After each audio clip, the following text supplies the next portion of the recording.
السلام عليكم ورحمة الله وبركاته. أهلا بكم في حلقة جديدة على قناتكم طيور فوق السطح.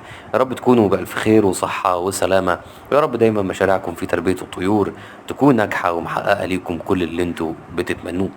النهاردة جايين نكلمكم عن أفضل خلطة علف لزيادة إنتاج البيض. بعض المكونات كده نحطها مع بعض، تمام، هنلاقي إنتاج البيض على طول إيه؟ راح معانا في سكة تانية، سكة إيجابية مليانة إنتاج، وفي نفس الوقت من غير ما تتعب الطيور او تضغط عليهم او تضعف مناعتهم او تجيب لهم اي اعراض مرضية. لا، انت هتاخد ايه؟ هتاخد افضل انتاج بدون اي تأثير سلبي على صحة الطائر. لكن الخلطة مكونة من اكتر من مكون، يعني واحد اتنين تلاتة اربعة خمسة، تمام، 5 مكونات هتجيبهم وتخلطهم ببعض عشان خاطر تعمل العلف ده اللي هيزود معاك انتاج البيض، وكل مكون له الفوائد بتاعته. ركز معايا في الفيديو، مهم جدا جدا جدا. لكن قبل اي حاجة اعمل لايك على الفيديو، اشتراك في القناة، فعل زر الجرس علشان توصلك كل الفيديوهات الجديدة اول باول.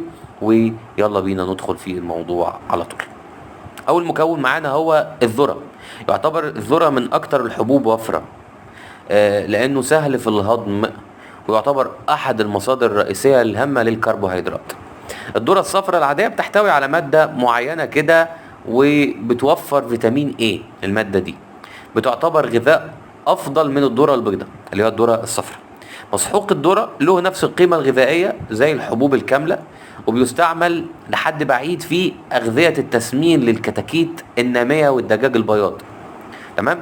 الذرة الخشن، تمام، أكثر استساغة من الذرة الناعم، تمام.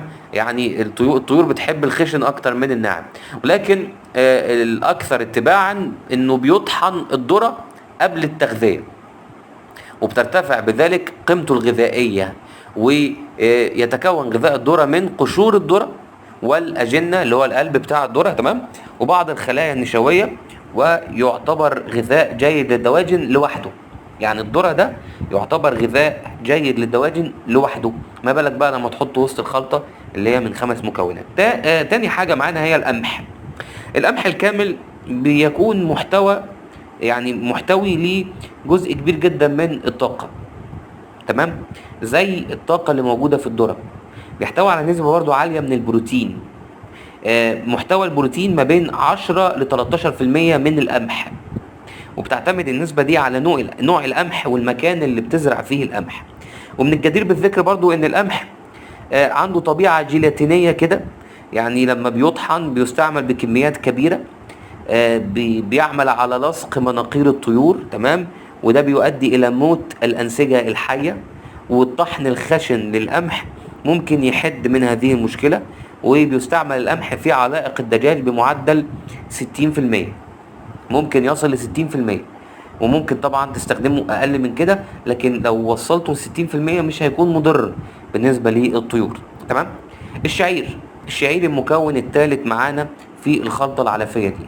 الشعير احد الحبوب النجيلية الشائع زراعتها، منتشرة جدا جدا جدا، تمام. وعند مقارنته بالذرة فهو يحتوي على 75% من مقدار الطاقة اللي موجودة في الذرة. برضو كمية طاقة مش قليلة، لا يستهان بيها، و3 مرات مقدار الألياف اللي موجودة في الذرة. يعني بيهضم أفضل وبيتهضم أسرع.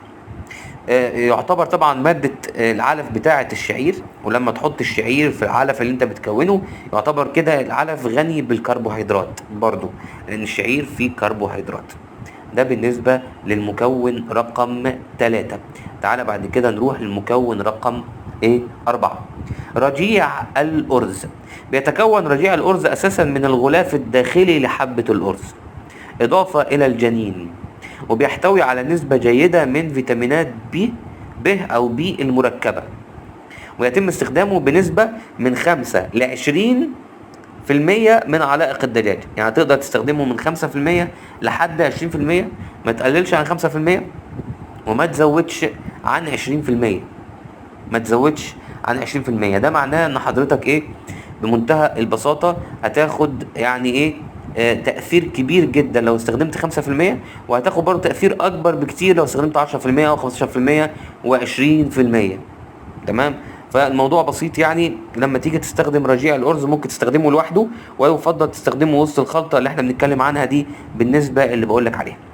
في بقى المكون رقم 5، ده انا بعتبره اهم مكون في الخلطه كلها، وهو ردة القمح. تتكون ردة القمح من الطبقة الخارجية لحبة القمح، تمام؟ وهي أحد مخلفات طحن القمح، تحتوي على حوالي 16% بروتين. يعني القشرة الخارجية دي اللي بيبقى لازق فيها حتة من القمح، حتة ناشفة كده، تمام؟ بتحتوي لوحدها على 16% بروتين. وردة القمح بتكون عالية في الألياف، وبالتالي بتكون غير مناسبة للاستعمال في العلائق المرتفعة في الطاقة. بتستعمل ردة القمح في علائق الطيور الصغيرة بمعدل من 5 ل 10%، والطيور الكبيرة بمعدل من 10 ل 25%. تمام؟ تخيل حضرتك كل المكونات دي، تمام، ممكن تعمل بيها خلطة غذاء للدجاج، خلطة أعلاف من الحبوب بشكل رئيسي. يعني انت ما دخلتش اي حاجة دلوقتي غير الحبوب، ما دخلتش اي مكونات عضوية، ما دخلتش لحمة، ما دخلتش بواقي مصارين الفراخ ومصارين الحيوانات والسمك والكلام ده كله. لا، انت بتستخدم ايه؟ بتستخدم حبوب، تستخدم احماض امينيه، بروتين، كربوهيدرات والكلام ده كله، وبتعمل بيه خلطه ناجحه جدا في زياده انتاج البيض ونباتيه. وما اعتقدش ان هي مكلفه، واعتقد ان هي هتوفر لك شويه كمان بالنسبه لانك تشتري علف من بره. تمام؟ بالنسبه لانك تشتري علف من بره هتوفر لك شويه، لكن في نفس الوقت انت بتستخدم حاجه بالكميات اللي انت عايزها وبالنسب اللي انت عايزها، وبتعملها في الوقت اللي انت عايزه وللاستخدام والغرض اللي انت عايزه. فبتطلع حاجة مفيدة جدا، سريعة التأثير، وزي ما تقول كده ايه، في الجون، يعني في الحتة اللي انت عايزها بالظبط، وهتدي لك الفايدة اللي انت عايزها بالظبط. تمام؟ الخلطة دي ممكن تعملها بالكمية اللي انت عايزها، لكن المهم انك لما تيجي تخزنها في مكان يعني بالمواصفات بتاعة التخزين، بعيد عن الرطوبة، بعيد عن القوارض، بعيد عن الحشرات، تقفلها كويس. تمام؟ ولما تيجي تقدمها هتقدم منها ما لا يقل عن 40 او 50 جرام للطائر الواحد، وما لا يزيد عن 90 جرام مثلا، وما توصلش للارقام دي كلها. يعني في المتوسط تقدم 50 جرام بس من الخلطه دي للطائر الواحد، هيكونوا كافيين جدا ان هم يخلوا الطائر ينتج انتاج كبير من البيض. تمام؟